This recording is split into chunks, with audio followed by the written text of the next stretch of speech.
بسم اللہ الرحمن الرحیم۔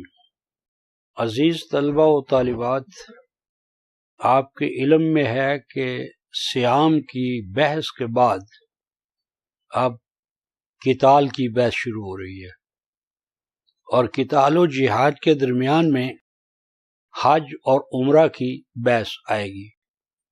اس سے آپ ربط سمجھنے کی کوشش کریں، یعنی صیام، حج و عمرہ، ان دونوں کا تعلق بھی جہاد اور قتال کے ساتھ ہے۔ یعنی صیام کی جو تربیت ہے یہ دراصل عسکری تربیت کا مقدمہ ہے، پریفیس ہے، ابتدائی ریہرسل ہے، تیاری ہے۔ اور حج اور عمرہ کا بھی یہی حال ہے۔ حج اور عمرہ جو ہے یہ بھی جہاد و قتال کے ساتھ ہے۔ اور آپ دیکھیں گے کہ حج اور عمرہ کے مسائل جب ختم ہوں گے تو نکاح، طلاق، ریاضت، ولادت اور کفالت، یہ چیزیں شروع ہو جائیں گی۔ کیوں؟ ان کا کیا تعلق ہے؟ تو اصل بات یہ ہے کہ جہاد وہی قوم کر سکتی ہے جس کی عائلی زندگی جو ہے وہ مستحکم ہو۔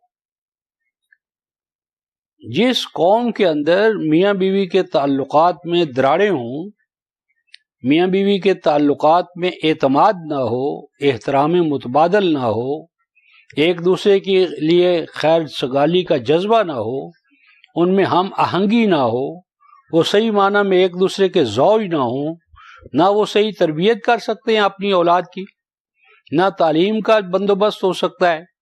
اور جب نیاد نو جو ہے اس کی نہ تعلیم ہوئی، نہ تربیت ہوئی، نہ میاں بیوی میں ہم آہنگی ہوئی، تو ایسی قوم جو ہے وہ جہاد کیا کرے گی؟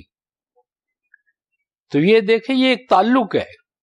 یعنی جہاد کے لیے ایک ایسا انوائرمنٹ چاہیے ازدواجی حوالے سے البیت کے اندر کہ جہاں ہم آہنگی ہو، جانثاری ہو، ایک دوسرے کا احترام ہو، فرائض و واجبات کی ادائیگی ہو، اور بچوں کی تعلیم اور تربیت جو ہے وہ ایک مومن مجاہد کے طور پر یعنی افراد تیار ہو رہے ہیں، بچے۔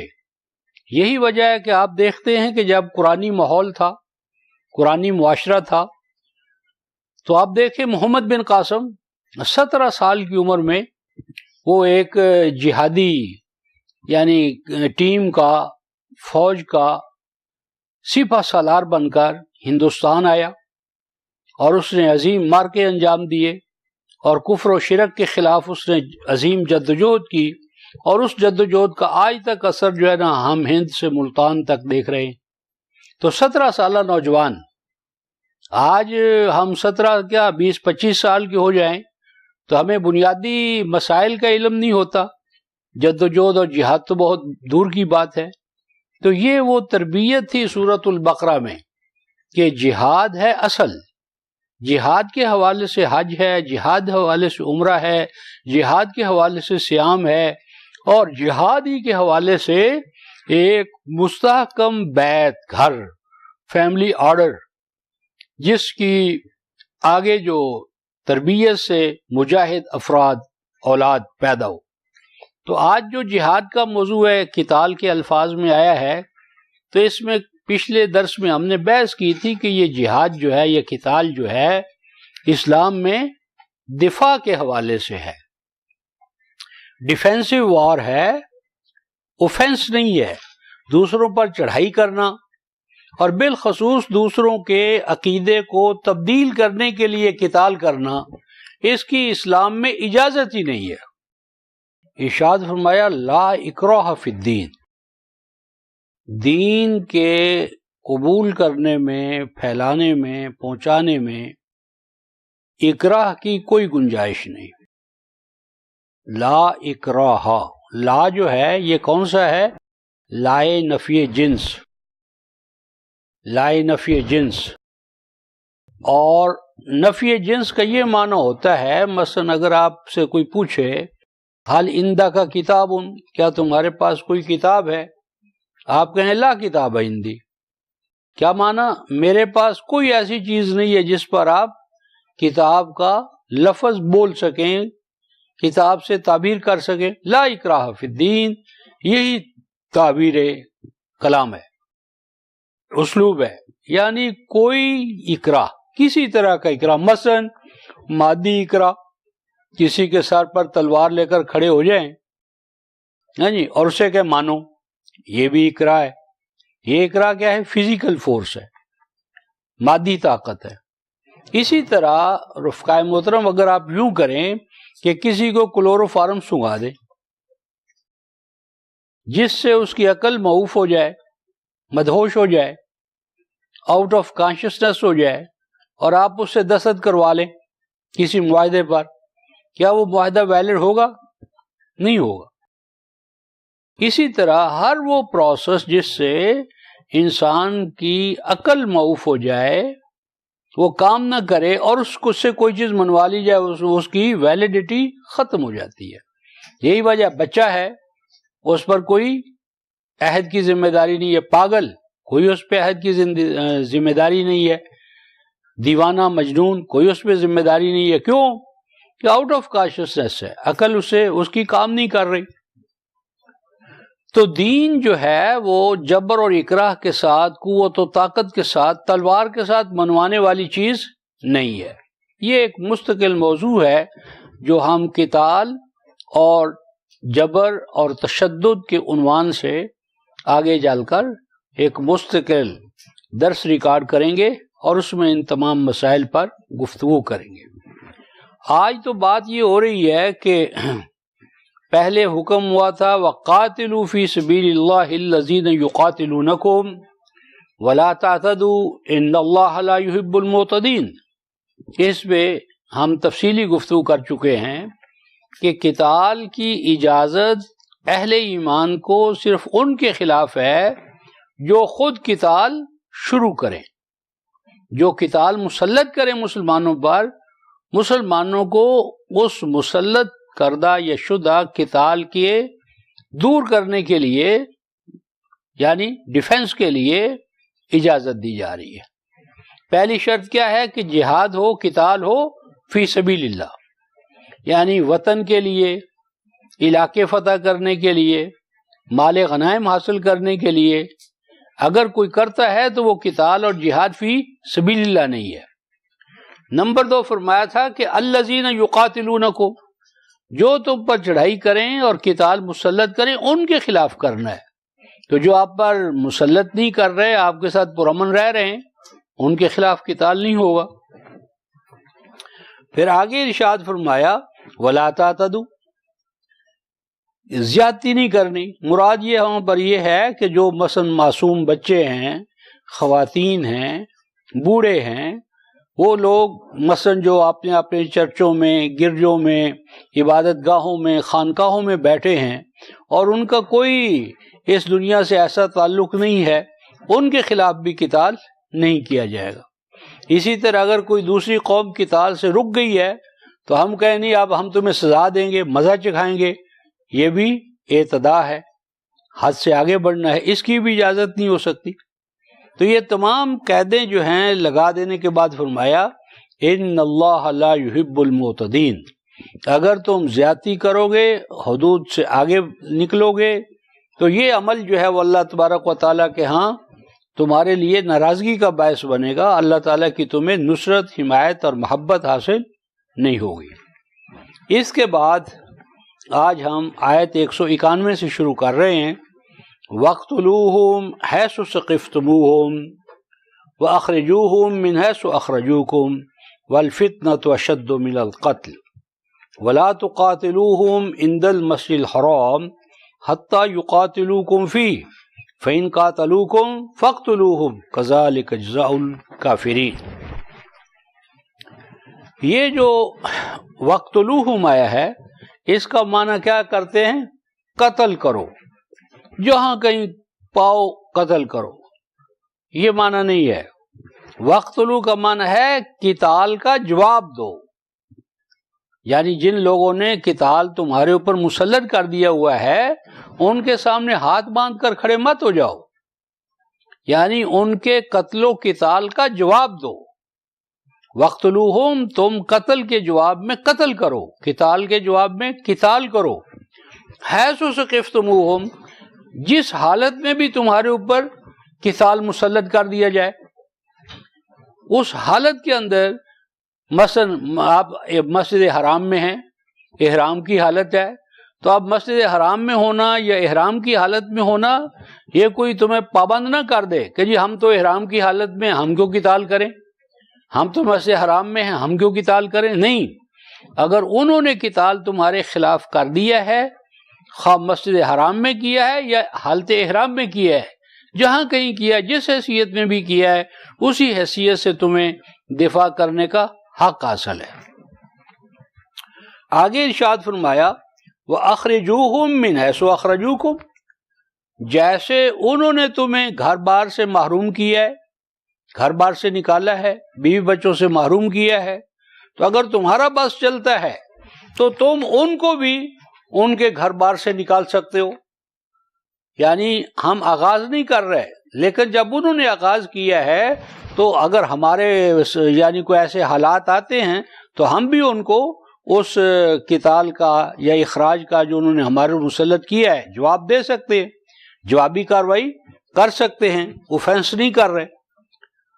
اور آگے اس قتال کی اصل جو حکمت ہے وہ بیان کی جا رہی ہے، وَالْفِتْنَةُ أَشَدُّ مِنَ الْقَتْلِ فتنہ جو ہے وہ زیادہ سنگین جرم ہے بنسبت قتل و قتال کے۔ فتنہ کیا ہے؟ عام طور پر فتنے سے مراد ہمارے مفسرین نے کیا لیا ہے؟ کفر و شرک، اور مراد وہ یہ لیتے ہیں کہ کافروں کو مشرکوں کو مارو۔ یہ بات نہیں ہے رفقائے محترم، یہاں ہے قتال یعنی فتنہ۔ فتنہ ہے پرسیکیوشن، فتنہ ہے اختیار اور ارادے کی جو آزادی اللہ تعالی نے دی ہے اس سے لوگوں کو محروم کرنا۔ یعنی قرآن یہ کہتا ہے کہ ہر فرد کو حق حاصل ہے کہ وہ اسلام قبول کرے، عیسائیت قبول کرے، یہودیت قبول کرے، مجوسیت، اس کو فرد کو یہ حق حاصل ہے کہ جو دین وہ چاہے، جو نظام حیات چاہے، جو مذہب چاہے وہ اختیار کرے۔ اس حق سے محرومی کا نام فتنہ ہے۔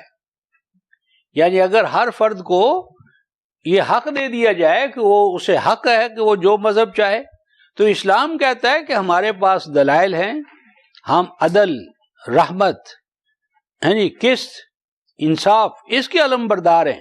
کوئی انسان جو ہے وہ اپنا دشمن تو نہیں ہے، ہم لوگوں کو اپنے دلائل سے کنونس کر لیں گے، اپنے نظام عدل سے کنونس کریں گے، نظام رحمت سے کنونس کریں گے۔ ہم نوع انسانی کو اخوت میں، مواخات میں، بھائی چارے میں، رافت و رحمت میں پرونا چاہتے ہیں۔ کون ہمارے خلاف جائے گا؟ ہم چاہتے ہیں کہ ہر فرد کو آزاد کر دیا جائے، اسے حق حاصل ہو کہ جو دین چاہتا ہے وہ قبول کرے۔ اب مکے میں کیا تھا؟ اگر یہ آزادی ہوتی تو صحابہ کرام کیوں ہجرت کرتے؟ وہ تو ہجرت، کسی کو شوق ہے ہجرت کرنے کا، گھر بار چھوڑنے کا، بیوی بچوں سے محروم ہونے، کوئی شوق تو نہیں ہے، نہ کوئی کھیل ہے، تو جبراً ان کو ایسا کیا گیا۔ لیکن اگر آزادی ہوتی اور دعوت کی، تبلیغ کی، افہام و تفہیم کی، پراپوگنڈے کی، تشہیر کی اجازت دو سب کو، تو جس کا دین کمزور ہے دلائل میں، اصول میں، نظام میں، وہ اپنی شکست خود کھا جائے گا۔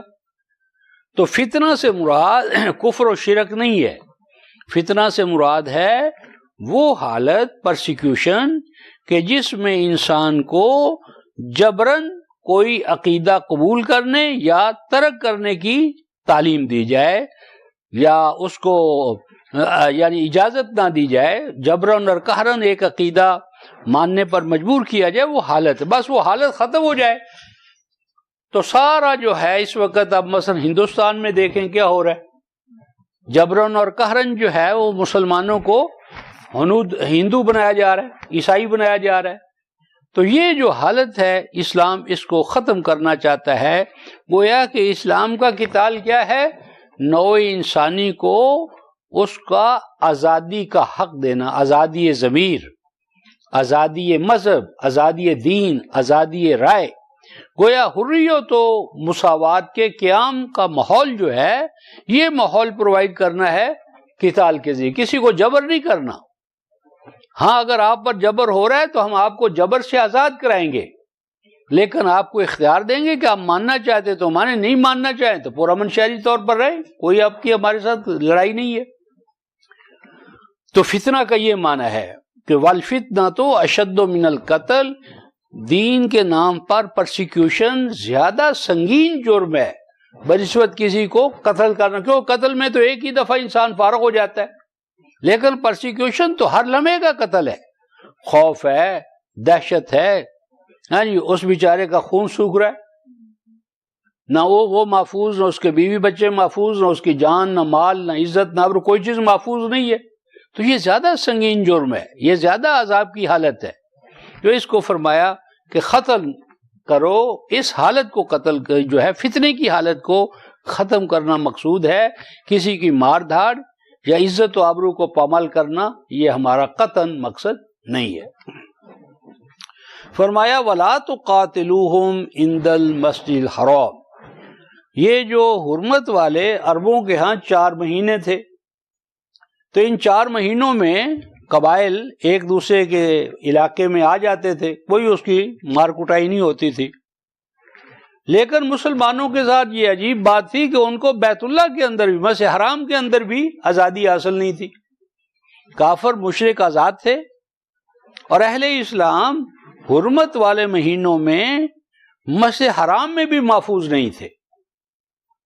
تو اس لیے ارشاد فرمایا جا رہا ہے کہ اگر مسجد حرام میں تم ہو اور مشرکین بھی ہیں تو تم قطعاً ان پر ہاتھ نہ اٹھاؤ، مت قتال کرو تم مشرکین کے ساتھ اس حال میں کہ تم مسجد حرام میں ہو۔ یہ مسجد حرام سے مراد وہ داخل نہیں ہے، یہ پورا بیت اللہ جو ہے، بیت اللہ کے ارد گرد ایک باؤنڈری لائن ہے جسے حدود حرم کہتے ہیں، اس حدود حرم میں مشرکین بھی جنگ نہیں کرتے تھے۔ فرمایا حدود حرم کے اندر تم قتال نہ کرو، الا یہ کہ تم پر قتال مسلط کر دیا جائے، یعنی اگر حدود حرم میں بھی تمہارے ساتھ کوئی قتال کرے تو جواباً اس کے خلاف قتال کرو، از خود تم نے آغاز نہیں کرنا، مت قتال کرو ان کے ساتھ۔ مسجد حرام میں حدود حرم میں مراد ہے حتی یقاتلوکم فی، یہاں تک کہ وہ خود قتال کا آغاز نہ کرے، اگر وہ قتال کریں تمہارے خلاف تو جواب دو، خود نہیں کرنا، خود نہیں کرنا۔ اور آگے فرمایا وَإِن قَاتَلُوكُمْ، اور اگر تمہارے خلاف قتال کریں تو فَقْتُلُوهُمْ، ان کو قتل کرو۔ تو کیا مانا؟ وہ قتل ہونے کے لیے بیٹھے ہوئے ہیں کہ تم ان کو قتل کر دو۔ فَقْتُلُوهُمْ کا یہاں مانا ہے جب انہوں نے قتال کیا تمہارے خلاف تو تم ان کے قتال کا جواب دو، خواہ اس جواب دیتے ہوئے قتل تک نوبت پہنچ جائے، کیونکہ قتل کرنا جو ہے انسان کا یہ قرآن کی نظر میں بہت بڑا جرم ہے، لیکن فرمایا جب اس نے اسلحہ تمہارے خلاف اٹھایا ہے، اس نے آغاز کیا ہے، اب تم دفاع کر رہے ہو، تو اگر اس دفاع کے اندر تم انہیں قتل کرنا پڑ جائے تو قتل کرو، قتل کر سو۔ یہ معنی نہیں ہے کہ جو بھی کافر ملے، مشرک ملے، جنگ ہے یا نہیں ہے بس اس کو قتل کرتے چلے جاؤ، یہ مراد نہیں ہے۔ قتال کرو تم ان کے ساتھ یہاں تک کہ اگر نوبت یہ آ جائے کہ وہ تمہیں قتل کرنا چاہتا ہے، تم اس کو قتل کرنے کا موقع پا رہے ہو تو قتل کرو، کیونکہ قتال کا آغاز اس نے کیا ہے، ہم نے نہیں کیا۔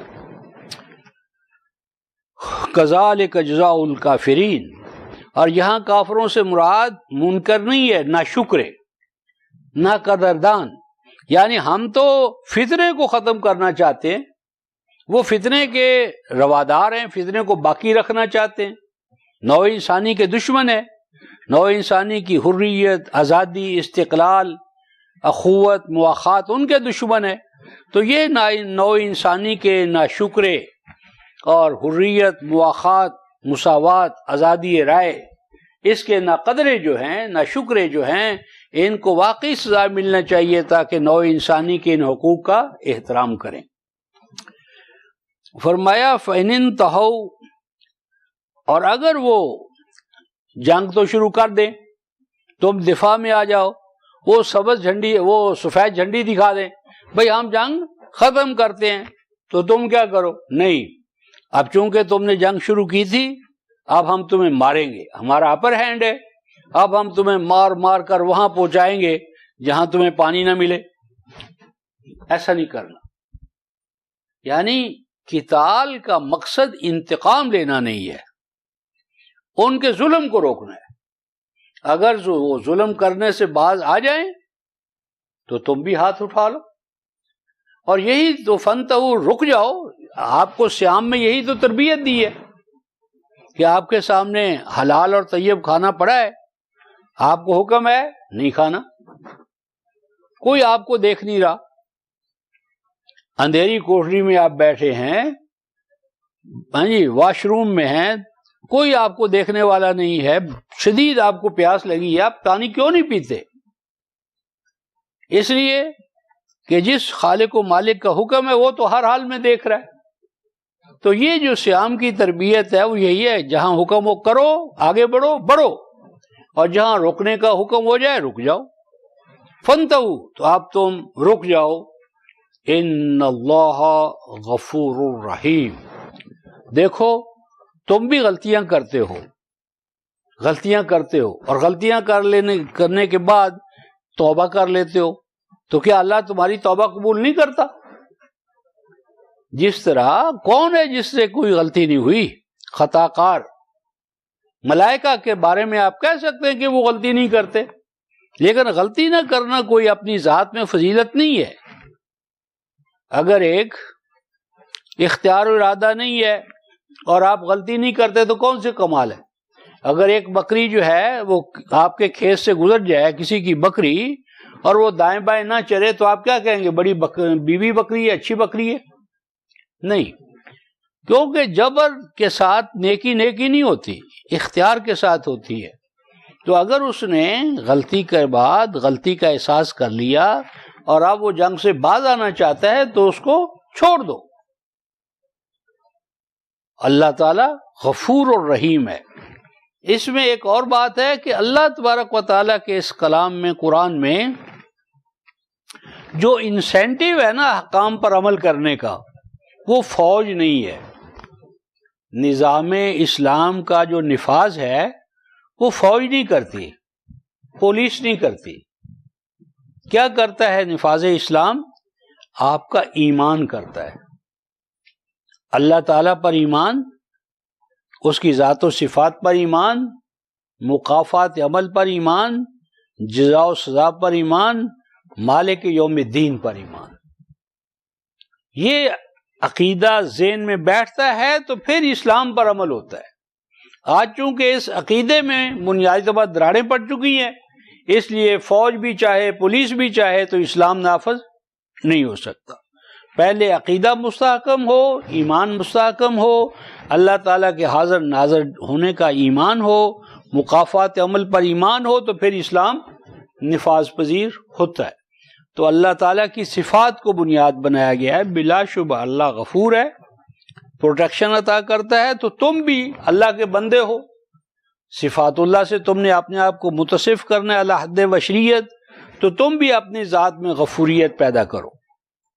اللہ تمہارا رحیم ہے، تم بھی رحیم بنو۔ یعنی نہ صرف مجرموں کو معاف کرو، اگر سردیوں کا موسم ہے انہیں کپڑے دو، بھوکے ہیں تو انہیں کھانا دو، پیاسے ہیں تو انہیں پانی پلاؤ۔ یعنی ہمارا جو جہاد ہے یا قتال ہے وہ کفر کے خلاف ہے، کافر کے خلاف نہیں ہے۔ کیا معنی؟ معنی یہ ہے ہم مرض کو ختم کرنا چاہتے ہیں، مریض کو ختم نہیں کرنا چاہتے۔ یعنی کافر کی ذات سے عداوت نہ پیدا کرو، عداوت نہ رکھو، اس کی بری عادات اور خصلتوں کو ختم کرنا ہے، اس برے آدمی کو ختم نہیں کرنا، اس کی تعلیم سے، تربیت سے، دل نوازی سے، اس کی خدمت سے اس کا دل جیتنا ہے اور اسے اس حلقہ اسلام میں لانا ہے۔ فرمایا وقاتلوہم، اور قتال کرتے رہو حتی لا تکون فتنہ، اس وقت تک کرتے رہو جب تک کہ پرسیکیوشن کی یہ حالت جو ہے وہ ختم نہ ہو جائے، جب تک انسان کا یہ حق تسلیم نہ کر لیا جائے کہ انسان کو، ہر انسان کو دین قبول کرنے یا رد کرنے کا اختیار ہے، ہر انسان کی آزادی رائے کا احترام ہو، ہر انسان کو نیک اور بد بننے کا اختیار ہو، کسی بھی دین کو اختیار کرنے کا اسے آزادانہ حق ہو، یہ تسلیم کر لیا جائے تو جنگ کی کوئی ضرورت نہیں ہے، اگلا کام امن کے ماحول میں ہوگا۔ تو فرمایا قتال کرتے رہو یہاں تک کہ فتنہ ختم ہو جائے، وَيَكُونَ الدِّينُ لِلَّهِ۔ اس کا یہ معنی کرتے ہیں کہ یہاں تک کہ ہر آدمی جو ہے وہ مسلمان ہو جائے، یہاں تک کہ سارے کا سارا دین اللہ کے لیے ہو جائے۔ معنی کیا ہے کہ روئے زمین پر کوئی ایک کافر نہ رہے، یہ غلط ہے۔ اللہ تعالیٰ نے کبھی یہ نہیں چاہا کہ زمین پر کوئی کافر نہ رہے، نہیں، جب تک یہ دنیا قائم ہے کافر رہیں گے، مشرک رہیں گے، یہود و نصارہ رہیں گے۔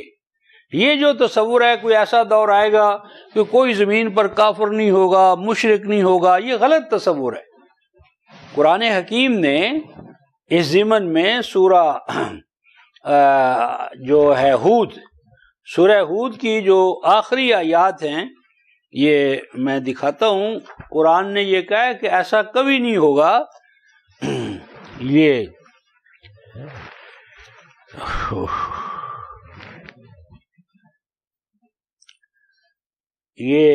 آیت 119 ہے، 11-119۔ وَلَوْ شَاءَ رَبُّكَ لَجَعَلَ النَّاسَ أُمَّةً وَاحِدَةً۔ اگر اللہ چاہتا، اگر اس کی مشیت ہوتی، اگر اس کے پروگرام میں یہ ہوتا تو تمام نوع انسانی کو ایک ہی ڈگر پر چلنے والا بنا دیتا۔ لہذا یہ انڈرسٹوڈ ہے کہ اس نے ایسا چاہا ہی نہیں ہے، کیونکہ اس کے لیے آپ کو اختیار ارادہ سلب کرنا پڑے گا، اور جب اختیار ارادہ سلب ہو جائے تو نہ کفر ہے، نہ ایمان ہے۔ بھیڑ بکریوں پر کوئی ایمان کی ذمہ داری ہے؟ کوئی ذمہ داری نہیں ہے۔ تو انسان کو اللہ تعالیٰ بھیڑ بکریوں کے مقام پر نہیں دیکھنا چاہتے۔ اگر تیرا رب چاہتا تو دنیا میں تمام انسانوں کو ایک امت، یعنی ایک ڈگر پر، ایک طریقے پر چلنے والا بنا دیتا۔ اس لیے آگے فرمایا وَلَا يَزَالُونَ مُخْتَلِفِينَ۔ پس اللہ تعالیٰ نے چونکہ ایسا نہیں کیا ارادہ، اس کا نتیجہ یہ ہے کہ انسان ہمیشہ اختلاف کرتے رہیں گے، کیونکہ اختیار ارادہ ہے، آزادانہ اختیار ارادہ ہے۔ آزادانہ اختیار ارادہ سلب کر لیں تو پھر امت واحدہ بنے گے نا۔ لا یزالون مختلفین، نہ ٹلیں گے یہ اختلاف کرنے سے، یعنی اختلاف ہوتا رہے گا، اختلاف ختم نہیں ہوگا۔ کوئی طاقت، کوئی قوت ایسی نہیں جو اس اختلاف کو ختم کر دے۔ اور آگے ارشاد فرمایا الا من رحم ربک، ہاں جو خود چاہے وہ اللہ کی رحمت میں آئے، جو خود چاہے، اللہ نہیں مجبور کرے گا، اللہ کسی کو رحمت میں داخل نہیں کرے گا جبرن اور قہرن۔ یہ تو آپ کا کام ہے کہ آپ اللہ کی رحمت میں آنا چاہتے ہیں تو آ جائیں۔ اور آگے فرمایا وَلِذَٰلِكَ خَلَقَهُمْ، اللہ نے نوع انسانی کو پیدا تو اسی لیے کیا ہے کہ وہ اللہ کی رحمت میں داخل ہوں، لیکن جبرن اور قہرن نہیں، اپنے اختیار ارادہ سے۔ اس آیت میں ایک دوسرا جو غلط فہمی کا پہلو ہے وہ کیا ہے؟ وَلِذَٰلِكَ خَلَقَهُمْ کا معنی ہمارے عام مترجمین نے یہ کیا ہے کہ اللہ نے پیدا ہی اس لیے کیا ہے کہ وہ اختلاف کرتے رہیں۔ نہیں، ایسا نہیں ہے۔ اللہ تعالیٰ نے پیدا تو رحمت کے لیے کیا ہے۔ اللہ تعالیٰ نے اس کائنات کو کیوں بنایا ہے؟ اپنی رحمت کا اظہار کرنے کے لیے، رحمت پر اور رحمت نازل کرنے کے لیے۔ وَلِذَٰلِكَ کا جو اشارہ ہے نا وہ رحمہ ربک کا ہے، اپنی رحمت سے نوازنے کے لیے انسانوں کو خلق کیا ہے، لیکن رحمت سے یہ نوازنا جبرن اور قہرن نہیں ہے۔ جبر اور ڈنڈے کے تحت نہیں چاہے گا کہ اللہ میں اپنی رحمت تمہارے اوپر مسلط کر دوں. جو لینا چاہے گا اس کو دے گا. انلزمکموہا وانتم لہا کارہون، نہیں، اللہ اپنی رحمت کو بھی کسی پر مسلط نہیں کرتا. رحمت لینا یا نہ لینا آپ کا کام ہے. تو میری مراد ہے کہ یہ جو ہمارا تصور ہے کہ جی فتنہ کا معنی یہ ہے کہ کفر شرک ختم ہو جائے، غلط. فتنے کا معنی صرف یہ ہے کہ وہ حالت ختم ہو جائے کہ جس میں انسان کو جبرن اور قہرن کوئی عقیدہ اختیار کرنا پڑے. اختیار ارادہ انسان کا بحال کرنے کے لیے قتال ہے، اس اختیار سے اسے محروم کرنے کے لیے قتال اور اس کا دفاع نہیں ہے. حتی لا تکون فتنہ ویکون الدین للہ کا معنی یہ ہے کہ دین اللہ کا اختیار کرنا بندوں کا اپنا مسئلہ بن جائے، چاہیں تو قبول کریں چاہے تو گویا نہ کریں. تو یہ جو فرعون، حامان، قارون، ان کا جبر و تشدد ہے، پرسیکیوشن ہے، یہ انسانی دائرے سے نکل جانا چاہیے. اور آگے فرمایا فَإِنِ انْتَهَوْا، اور اگر پھر وہ کفر و شرک سے باز آ جائیں، رک جائیں، فَلَا عُدْوَانَ إِلَّا عَلَى الظَّالِمِينَ، تو پھر بھی جو ایک دوسرے پر چڑھائی کرے گا وہ ظالم ہوگا، خواہ مسلمان کریں یا کفار کریں. یعنی جب ایک دفعہ حالت امن قائم ہو جائے، انسانی اختیار و ارادہ کا حق جو ہے وہ اسٹیبلش ہو جائے، جس طرح آج ظاہرہ طور پر تو UN نے یہ اعلان کیا ہوا ہے، لیکن اب دیکھو مثلا انڈیا میں ہو رہا ہے، خبریں آ رہی ہیں، لیکن کوئی نوٹس نہیں لے رہا، کوئی UN، کوئی امریکہ، کوئی برطانیہ نہیں بولتا. کیونکہ ان کا معنی یہ ہے کہ ہندو تم بنا سکتے ہو، عیسائی بنا سکتے ہو، لیکن ہندو عیسائی اگر مسلمان ہو جائیں تو پھر الارم بجتا ہے. یعنی ہندو بنا لیں مسلمانوں کو تو یہ کوئی جبر تشدد نہیں ہے. لڑائی صرف اس وقت کی آج یورپ کی کس کے ساتھ ہے؟ اسلام کے ساتھ ہے، مسلمانوں کے ساتھ ہے، کسی اور کے خلاف نہیں ہے. کیوں ہے ایسا؟ کیوں ایسا ہے؟ علامہ اقبال فرماتے ہیں جانتا ہے جس پہ روشن باطن ایام ہے، مصداقیت فتنہ فردہ نہیں اسلام ہے. علامہ فرماتے ہیں یورپ کے دانا جانتے ہیں کہ اگلی صدی، اگلا وقت کس کے لیے ہے؟ اسلام کے لیے. نوع انسانی کو اسلام کے سوا کسی اور نظام میں سکھ چین نصیب ہی نہیں ہو سکتا. تو چونکہ وہ اسلام سے ڈرتے ہیں کہ اگر اسلام آیا تو ہمارے یہ گورکھ دھندے جو ہیں ظلم اور زیادتی کے ختم ہو جائیں گے. آج آپ نے دیکھا کہ امریکہ جو ہے، نیٹو فورسز جو ہے، وہ کتنے 13 سال کے بعد، کتنے سالوں کے بعد واپس لوٹ رہی ہیں منہ لٹکائے ہوئے. لوگ ان سے پوچھتے ہیں کیا اتنا مار دھاڑ کر کے کیا حاصل کیا تم نے؟ کیا حاصل کیا؟ پہاڑوں سے ٹکرائے ہو؟ کیا کیا تم نے؟ تو کیا ہے، وہ جانتے ہیں کہ اسلام سخت جان ہے، مسلمان جہالت میں ہیں لیکن سخت جان ہے. تو اگر ہندو کوئی 2-4 مسلمان ہوتے تو پھر دنیا میں شور مچ جاتا. مسلمان جبر اور طاقت سے بنا رہے ہیں مسلمان ہندوؤں کو، پکڑو ان کو، اور ہندو کر رہے ہیں تو کوئی بول ہی نہیں رہا. فلا عدوان الا علی الظالمین، جو زیادتی کرے اس کے اوپر عدوان. اب یہاں جو فرمایا ہے کہ جو ظالم ہے اس پر عدوان کیا جائے، اب ظالم پر ظلم کا جواب دینا، اس کا مواخذہ کرنا، کیا یہ عدوان ہے؟ نہیں، یہ مشاکلہ ہے. اس کو عربی میں مشاکلہ کہتے ہیں. یا جو آپ پر ظلم کر رہا ہے تو آپ تو ظلم کا جواب دے رہے. ظلم کا جواب دینا تو ظلم نہیں ہے، ظلم کا جواب دینا تو عدل ہے، رحمت ہے. لیکن لفظوں میں اسے کیا کہیں گے؟ ظلم ہی کہیں گے، عدوان ہی کہیں گے. وہ اس لیے اس کو کہتے ہیں مشاکلہ. جزاء سیئہ سیئۃ مثلھا. تو یہاں مراد یہ ہے کہ جو ظالم ہیں اگر وہ چڑھائی کریں تو تم بھی ان پر چڑھائی کرو، چڑھائی کا جواب چڑھائی سے دو. آگے فرمایا الشہر الحرام بالشہر الحرام والحرمات قصاص. دیکھو اگر حرمت والے مہینے میں کفار تم پر چڑھائی کر دیں تو یہ نہ دیکھو کہ آج تو حرمت والا مہینہ ہے، ہم کیا کریں، ہاتھ باندھ کر ان کے سامنے بکروں اور دمبوں کی طرح کھڑے ہو جائیں، لو جی ہماری گردن کاٹ لو۔ نہیں، اسلام اس معنی میں بخشیوں کا دین نہیں ہے۔ اسلام کہتا ہے جو تم پر تشدد کرتا ہے احرام کی حالت میں، حدود حرم کے اندر، مسجد حرام میں، تم اس کا دفاع کرو، تم اپنے حق کا دفاع کرو، طاقت ہے تو حق کا دفاع کرو۔ اور یہاں اشہر الحرام سے کیا مراد ہے؟ یہاں مفرد ہے اشہر الحرام، تو یہ بھی ایک بڑی اہم بحث ہے کہ یہ حرمت والے مہینے جو ہیں کون سے ہیں اور ان کو مسلسل ہونا چاہیے یا نہیں۔ آج ہمارے ہاں حرمت والے مہینے تو 4 ہیں، لیکن درمیان میں 3 ماہ کا وقفہ ڈال دیا ہے، 3 مسلسل ہیں اور چوتھے کے آنے کے درمیان 3-4 ماہ کا وقفہ ہے۔ یہ ایک بڑی دلچسپ بحث ہے، اور اس کو ہم سورہ توبہ میں فسیحوا فی الارض 4 اشہر اس پہ زیر بحث لائیں گے۔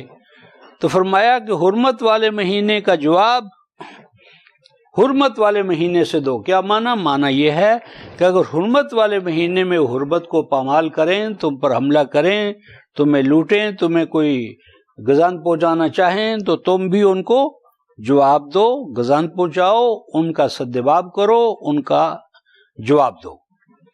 والحرمات قصاص، یہ ہے اصل قانون۔ جو بھی تمہاری حرمات کو نقصان پہنچائے، عزت کو، آبرو کو، جان کو، مال کو، اس کو تمہیں اس کا کیا کرنا، مواخذہ کرنا چاہیے، جواب دینا چاہیے۔ اس ضمن میں نے عرض کیا تھا کہ جس طرح آج پچھلے دنوں ایسے حادثات وقوع پذیر ہوئے کہ کسی کمبخت نے اپنی بیوی کے چہرے پر تیزاب ڈال دیا، اس کا چہرہ بگاڑ دیا، تشدد کیا، تو یہ سوال اٹھایا گیا کہ اس کا کیا جواب ہونا چاہیے، کیا سزا ہونا چاہیے؟ تو میں سمجھتا ہوں قرآن نے اس کا جواب دیا ہے۔ کیا جواب دیا ہے؟ والحرمات قصاص۔ اگر خاوند نے بیوی کے چہرے پر تیزاب ڈالا ہے تو بیوی کو حق دینا چاہیے کہ وہ خاوند کے چہرے پر تیزاب ڈالے۔ اگر یہ حق ہم نہیں دیں گے تو یہ ظلم کب رکے گا؟ جس طرح کوئی خاوند بیوی کے ساتھ زیادتی کرتا ہے تو بیوی کو حق ملنا چاہیے کہ اگر وہ چاہے تو انتقام میں اس کے چہرے کے ساتھ بھی وہی کچھ کرے جو اس نے بیوی کے ساتھ کیا ہے۔ والحرمات قصاص۔ اور آگے ارشاد فرمایا فَمَنِ اعْتَدَىٰ عَلَيْكُمْ فَاعْتَدُوا عَلَيْهِ بِمِثْلِ مَا اعْتَدَىٰ عَلَيْكُمْ۔ جو کوئی زیادتی کرے تم پر، جس طرح کی وہ زیادتی کرے اسی طرح کی زیادتی اس کے خلاف کرو۔ اگر کسی کا کوئی پاؤں کاٹتا ہے، ناک کاٹتا ہے، چہرہ بگاڑتا ہے، اور کوئی اس کو گالی دیتا ہے، عزت و آبرو کو پامال کرتا ہے، تو اس کا سدباب کرنے کا تمہیں پورا حق حاصل ہے، لیکن واتقوا اللہ، اس میں بھی زیادتی نہیں کرنی۔ جتنا اس نے کیا ہے اتنا ہی کرو، اس سے آگے نہ بڑھو۔ یہ ہے اسلام۔ عدل کو، انصاف کو کسی صورت میں بھی اسلام ہاتھ سے نہیں جانے دیتا۔ عدل کرو، تقوی یہی ہے۔ انتقام لینے کا حق ہے، لیکن اس نے تمہارے چہرے پر ڈالا ہے، تم اس کے پورے بدن پر ڈالنا چاہو تو یہ تقوی کے خلاف ہے۔ جتنا اس نے تمہیں نقصان پہنچایا ہے اتنا نقصان پہنچاؤ، تمہیں حق ہے۔ لیکن آگے فرمایا وَاعْلَمُوا أَنَّ اللَّهَ مَعَ الْمُتَّقِينَ۔ یاد رکھو، حدود کے اندر رہو، حدود سے آگے نہ بڑھو، یہ تقوی ہے۔ حدود کی نگہداشت کرو اور جان لو کہ اگر حدود کے اندر رہو گے، متقی بن کر رہو گے، تو تم تنہا نہیں رہو گے، پھر تمہارا رب جو ہے، خالق جو ہے، مالک، وہ تمہارا پشتی بان بنے گا۔ اگر تم رب کی حمایت سے محروم ہونا چاہتے ہو تو اور بات ہے۔ اگر چاہتے ہو کہ رب تمہاری سائیڈ پر ہو، رب تمہارا ساتھ دے جہاد میں، قتال میں، تو پھر تقوی اختیار کرو، یعنی حدود کے اندر رہو۔ حدود شکن نہ ہو جاؤ، حدود فراموش نہ ہو جاؤ، حدود سے آگے مت پھلانگو، تو اللہ تبارک و تعالیٰ کا کیا ہوگا؟ قرب حاصل ہوگا، میت حاصل ہوگی، رفاقت حاصل ہوگی، حمایت حاصل ہوگی، تعاون حاصل ہوگا، اللہ تعالیٰ تمہارا پشتی بان بنے گا۔ یہ دو چیزیں رفقائے محترم، ایک قتال اور دوسرا انفاق۔ قتال ہو ہی نہیں سکتا انفاق کے بغیر، یعنی اگر ہم قتال چاہتے ہیں اور جو ہمارے اقتصادی وسائل وہ ہم مہیا نہیں کرتے تو قتال کیسے ہوگا؟ قتال اور انفاق ساتھ ساتھ چلیں گے۔ قتال ہے جانی حوالے سے اور انفاق ہے مالی حوالے سے۔ اب قتال کے احکام بیان کرنے کے بعد ارشاد فرمایا وَأَنفِقُوا فِي سَبِيلِ اللَّهِ، اور اللہ تعالیٰ کے راستے میں انفاق کرتے رہو۔ فی سبیل اللہ سے مراد کیا ہے؟ جہاد، عسکری تربیت، قوم کا عسکری دفاع، امت کی عزت و آبرو کا تحفظ، یعنی امت کی عزت و آبرو کے لیے نوع انسانی کو کیا ہے؟ حق حریت، حق مساوات، حق اخوت، حق مواخات، یہ دلانے کے لیے تم انفاق کرتے رہو۔ فی سبیل اللہ سے یہ مراد ہے۔ اور آگے فرمایا وَلَا تُلْقُوا بِأَيْدِيكُمْ إِلَى التَّهْلُكَةِ، یاد رکھو جو قوم اللہ کے راستے میں انفاق نہیں کرتی وہ اپنے آپ کو کیا کرتی ہے؟ ہلاک کر لیتی ہے۔ ہلاکت کا سبب کیا ہے؟ کسی قوم سے اقتدار کب سلب کیا جاتا ہے؟ کب واپس لے لیا جاتا ہے اقتدار؟ کب لیتے ہیں اللہ تبارک و تعالی؟ دو جرم ہیں کہ جن جرائم کی پاداش میں اگر وہ جرائم عام ہو جائیں تو اللہ تعالی اقتدار، تمکن، استخلاف، وراثت ارض، حکومت، اختیار اور ارادہ، آزادی، یہ واپس لے لیتے ہیں۔ مثلا دیکھیں دو مقامات ہیں قرآن حکیم میں جہاں پر استخلاف کا قانون جو ہے وہ بیان کیا گیا ہے۔ 9:39 دیکھیں سورہ توبہ جو ہے، اور آیت جو ہے اس کی 39 اللہ تبارک و تعالی نے دو ہی جگہوں پر استبدال قانون کا، یعنی حکومت و اقتدار کو واپس لینا اور کسی اور قوم کو، دوسری قوم کو دینا، یہ دو ہی چیزوں کے ساتھ اللہ تبارک و تعالی نے اس کو بیان کیا ہے۔ کوئی تیسری چیز جو ہے نا وہ اس ضمن میں قرآن حکیم نے نہیں رکھی۔ تو یہ آیت نمبر 39 سورہ التوبہ، اور یہ ارشاد فرمایا پہلے ہے نفر انفروا فی سبیل اللہ۔ یہ انفروا فی سبیل اللہ کیا ہے؟ نفیر عام، یعنی لام بندی کرو، یعنی اجتماعی طور پر۔ اسلام میں جو فوج کا، اسٹینڈنگ آرمیز کا تصور ہے نا، یہ نہیں ہے۔ اسٹینڈنگ آرمیز اسلام کا، قرآن کا تصور نہیں ہے۔ قرآن کا تصور ہے کہ ہر مومن پر امت کا دفاع واجب ہے، ہر مومن کو عسکری تربیت لینی چاہیے، ہر مومن مرد اور عورت قرآن کی روح سے سپاہی ہے۔ یہ جو سپاہیانہ زندگی ہے یہ صرف فوج کے لیے نہیں ہے، یہ ہمارے زوال کا باعث ہے۔ جس وقت سے امت میں اسٹینڈنگ آرمیز آئی ہیں نا، وہ ہمارا زوال کا نقطہ آغاز تھا۔ یہ بنو عباس کے دور میں ہوا ہے۔ بنو عباس کے 3 ادوار ہیں۔ یہ زوال کے دور کی علامت ہے کہ فوج لڑے گی اور عام شہری عسکری تربیت سے محروم ہوں گے۔ نتیجہ کیا نکلے گا؟ فوج کا دماغ خراب ہو گیا تو مارشل لا لگتے رہیں گے۔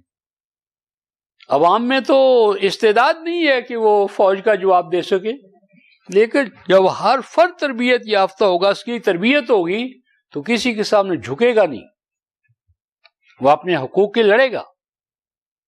ہر فرد جو ہے اس پر اگر عسکری تربیت فرض ہو جائے تو وہاں پر کبھی مارشل لا نہیں لگے گا. آپ یورپ میں کیوں نہیں لگتا؟ برطانیہ میں، امریکہ میں، آسٹریلیا میں یا جو اسکینڈینیوین اسٹیٹس ہے کیوں نہیں لگتا ماشاء اللہ؟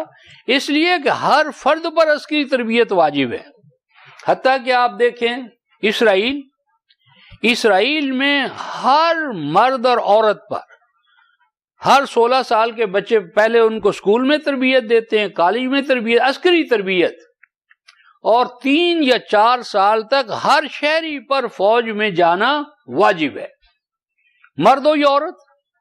مرد عورت دونوں پر فوجی تربیت فرض ہے.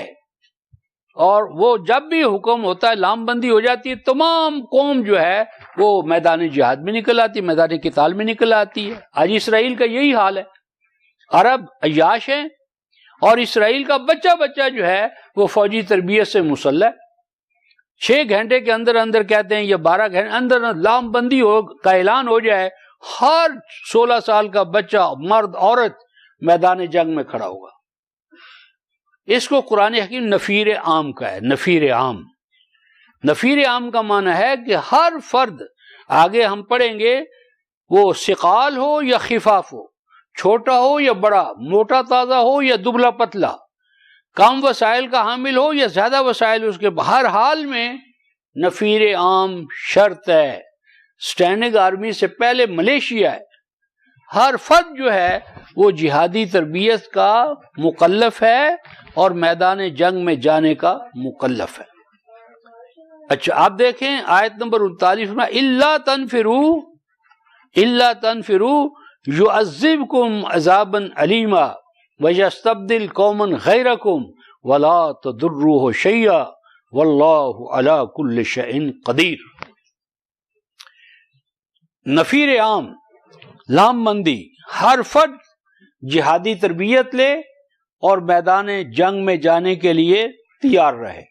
اگر تم یہ نفیر عام نہیں کرو گے، یہ ذہنیت نہیں رہے گی، عسکری تربیت نہیں رہے گی، ہر عاقل بالغ مرد کو اگر مجاہد نہیں بناؤ گے تو پھر کیا ہوگا؟ یعذبکم عذابا علیما، اللہ تعالیٰ تمہیں دردناک عذاب دے گا. اور اللہ کا عذاب کیا ہے؟ یستبدل قوما غیرکم، محکوم ہو جاؤ گے، غلام ہو جاؤ گے، تمہارے اوپر دوسری قوم آ کر حاکم بن جائے گی. ہندوستان میں ہمارے ساتھ یہی ہوا. ہندوستان میں انگریز آیا، انگریز کا ہر فرد جو ہے وہ لڑنے مرنے کی تربیت لے کر آتا تھا. اور ہمارے ہاں مغل امپائر میں فوج کے لیے تھا، بلکہ فوج کو بھی 3rd کلاس فوج تھی، منظم فوج بھی نہیں تھی، نہ کوئی ان کی تربیت تھی، نہ کوئی ڈرل تھی. نوابوں کے پاس فوج ہوتی تھی، کیا ہے مظاہرے، ان کو اسلحہ پکڑا کر بھیج دیا بغیر تربیت کے. تو یہ ہمارا استبداد ملوکیت کا تھا جس نے ہمیں غلام بنایا، اور آج تک ہم اسی غلامی کے دور سے گزر رہے ہیں. یستبدل قوما غیرکم ولا تضروه شیئا، اور تم اللہ کے ساتھ لڑو گے، اگر نفیر عام نہ کرو تو تم پر دوسری قوم آ جائے گی اور اللہ کا تم کچھ بگاڑ نہ سکو گے. واللہ علی کل شیء قدیر، اللہ تعالیٰ نے ہر چیز کے پیمانے مقرر کر دیے ہیں، پیمانے مقرر ہیں، اندازے مقرر ہیں، ضابطے ہیں، قوانین ہیں. یہ تو ہوا نفیر عام، یعنی عسکری تربیت. عسکری تربیت سے غفلت وہ سنگین جرم ہے کہ جس کے نتیجے میں حکومت و اقتدار کسی قوم سے لے لیا جاتا ہے، واپس لے لیا جاتا ہے. وہ قوم محکوم، غلام اور اپنی آزادی سے محروم ہو جاتی ہے. دوسرا جرم جو ہے وہ 47/38 میں سورہ محمد کی آخری جو آیت ہے 38، وہاں انفاق کے بارے میں ہے. انفاق جو یہاں پر دیکھیں نا، 2، پہلے قتال قاتلو، اور اس کے بعد اب جو آیت ہمارے زیر بحث ہے وہ انفقوا فی سبیل اللہ ولا تلقوا بایدیکم الی التہلکہ. تو اب یہ جو سورہ محمد کی آخری آیت ہے وہ اسی بات کو بیان کر رہی ہے. اللہ تبارک و تعالی ارشاد فرماتے ہاں انتم ہؤلاء، اے اہل ایمان یہ تم ہی تو ہو، کون تم ہو؟ فرمایا اوہو، تمہیں کہا جاتا ہے کہ یہ جو آیت ہے نا 38، ہا انتم ہؤلاء تدعون لتنفقوا فی سبیل اللہ، ہاں یہ تم ہی لوگ تو ہو کہ جو نے عہد و پیمان کیا تھا کہ ہم انفاق کرتے رہیں گے، لیکن اب تمہیں بلایا جاتا ہے، دعوت نامے بھیجے جاتے ہیں، اپیلیں کی جاتی ہیں، آؤ اللہ کے راستے میں، یعنی جہاد فی سبیل اللہ میں، دفاع میں اپنے اکنامک ریسورسز، انفاق، وسائل، اکنامک ریسورسز جو ہیں ان کا انفاق کرو، کھلا رکھو، دو، مالی جہاد کرو، مالیاتی وسائل کو بیت المال کو دو، امت کو دو، تاکہ انہیں اللہ کے راستے میں فوج پر، دفاع پر خرچ کیا جائے۔ تو پھر کیا ہوتا ہے؟ فَمِنْكُم مَّن يَبْخَلُ، تو تم میں وہ لوگ بھی ہیں جو بخل سے کام لیتے ہیں، یعنی انفرادی زندگی میں تو وہ انفاق کرتے ہیں، اجتماعی مسائل پر وہ انفاق نہیں کرتے۔ تو دیکھو وَمَن يَبْخَلْ فَإِنَّمَا يَبْخَلُ عَن نَفْسِهِ، یہ بخل جو کرے گا، اس بخل کا اس کی ذات کو، معاشرے کو، امت کو نقصان پہنچے گا۔ واللہ الغنی، اللہ تعالیٰ کو کیا فائدہ پہنچتا ہے تمہارے انفاق کا؟ وانتم الفقراء، اللہ غنی ہے، تم محتاج ہو۔ وَإِن تَتَوَلَّوْا، یہ دیکھو، وَإِن تَتَوَلَّوْا يَسْتَبْدِلْ قَوْمًا غَيْرَكُمْ ثُمَّ لَا يَكُونُوا أَمْثَالَكُمْ، یہ وہی الفاظ ہے۔ اگر تم انفاق کرنے سے بیک آؤٹ ہو گئے، یعنی اپنی ذات پر تو انفاق تم کر سکتے ہو، لیکن امت کے دفاع کے لیے، اس کی عزت کے لیے، آبرو کے لیے اگر تم انفاق کرنا بند کر دو گے تو کیا ہوگا؟ یستبدل قوما غیرکم، تو تمہاری جگہ پر کوئی اور تمہارا حاکم بن جائے گا، تم محکوم ہو جاؤ گے، غلام ہو جاؤ گے، تمہاری آزادی سلب کر لی جائے گی۔ ثم لا یکونوا امثالکم، جب تک ان میں انفاق اور قتال کا جذبہ رہے گا وہ تمہارے حاکم رہیں گے، اور اگر ان میں یہ جذبہ ختم ہو گیا تو وہ بھی محکوم ہو جائیں گے، کوئی اور قوم آ جائے گی۔ تو میں نے کہا نا یہ تھا کہ پہلے ہمیں آیت 189 میں قاتلو کا بیان شروع ہوا، اور قاتلو کے بیان کے بعد اب ہمارے سامنے انفقو کا موضوع آیا۔ آیت 195 میں انفقو فی سبیل اللہ، اللہ کے راستے میں، یعنی دفاع اسلام کے لیے، دفاع مسلمین کے لیے، اپنے وطن کے تحفظ کے لیے، آزادی و خود مختاری کے تحفظ کے لیے انفاق کرتے رہو۔ وَلَا تُلْقُوا بِأَيْدِيكُمْ إِلَى التَّهْلُكَةِ، اور انفاق ترک کر کے اپنے آپ کو ہلاکت میں مت ڈالو۔ یہاں ہلاکت میں ڈالنے سے کیا مراد ہے؟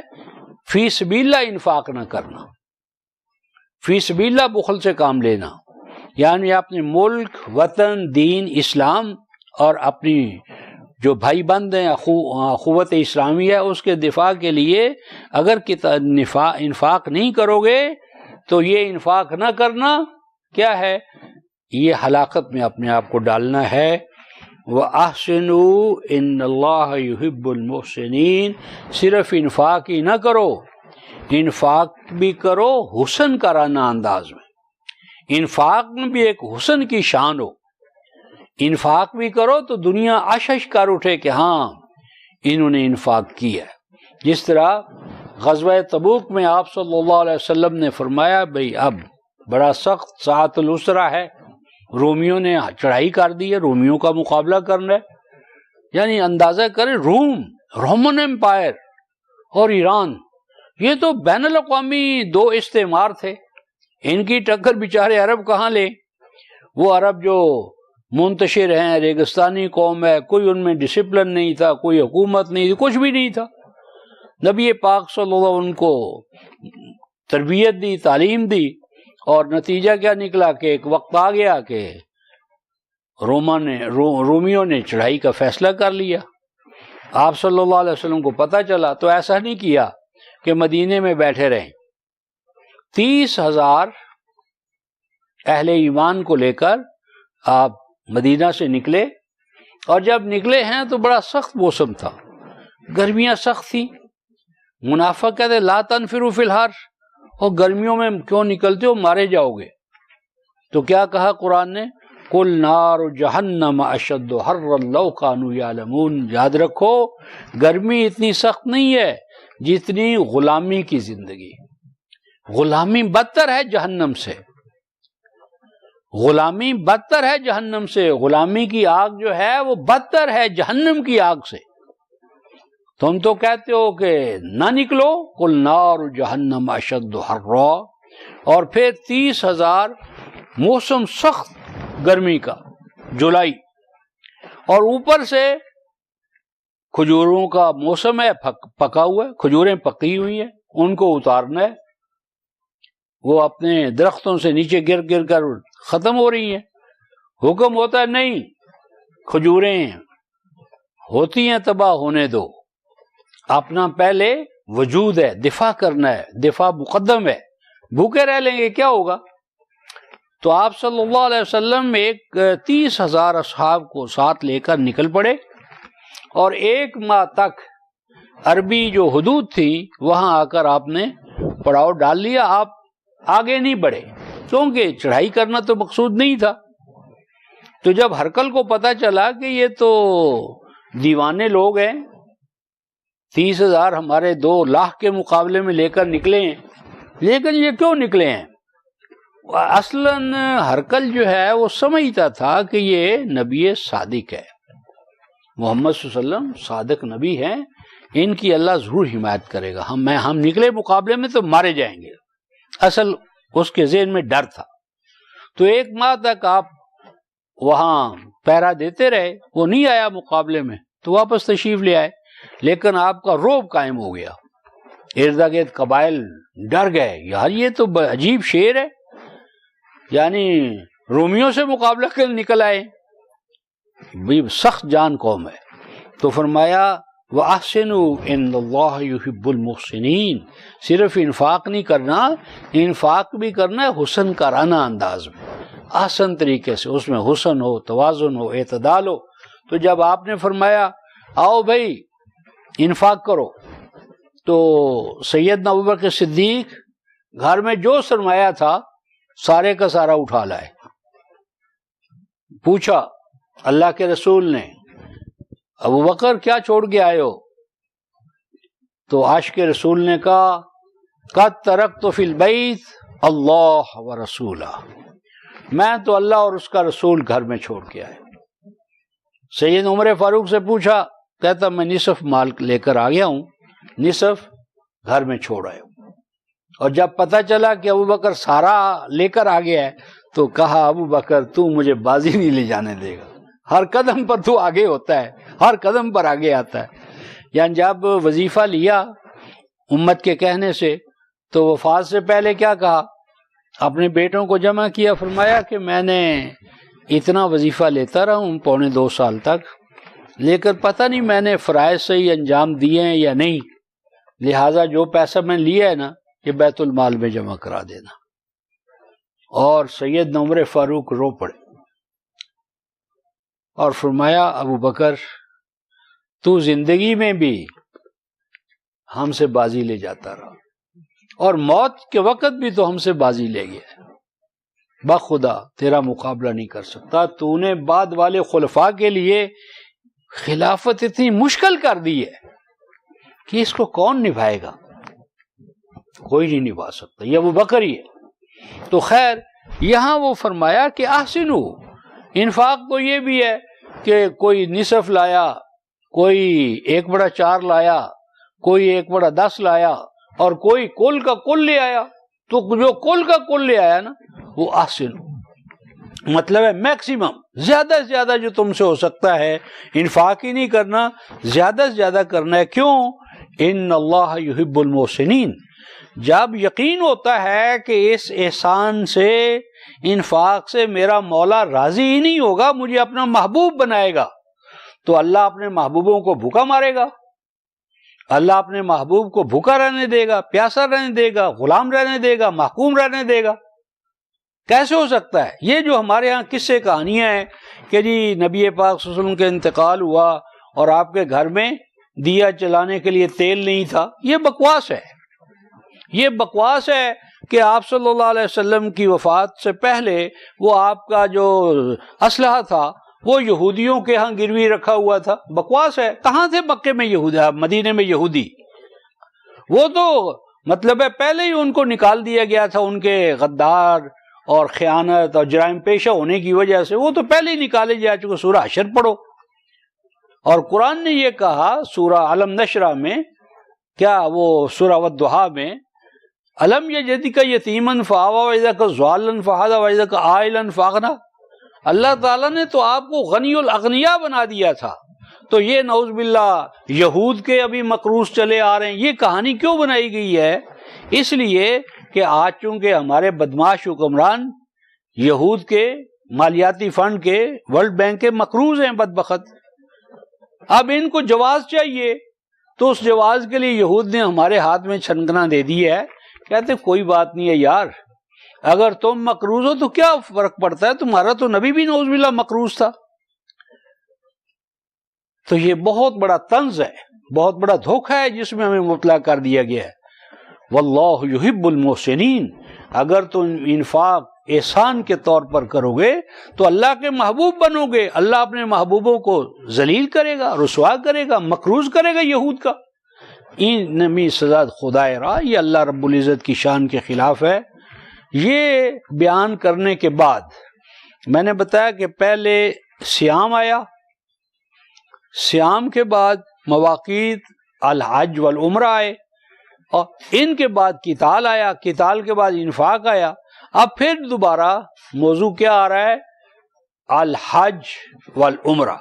ارشاد الہی ہے وَأَتِمُّوا الْحَجَّ وَالْعُمْرَةَ لِلَّهِ فَإِنْ أُحْصِرْتُمْ فَمَا اسْتَيْسَرَ مِنَ الْهَدْيِ وَلَا تَحْلِقُوا رُؤُوسَكُمْ حَتَّى يَبْلُغَ الْهَدْيُ مَحِلَّهُ فَمَنْ كَانَ مِنْكُمْ مَرِيضًا أَوْ بِهِ أَذًى. تو یہاں سے ایک نیا موضوع شروع حج اور عمرہ کا، تو کل ہم اس پر بحث کریں گے. آخر دعوانا ان الحمد للہ رب العالمین.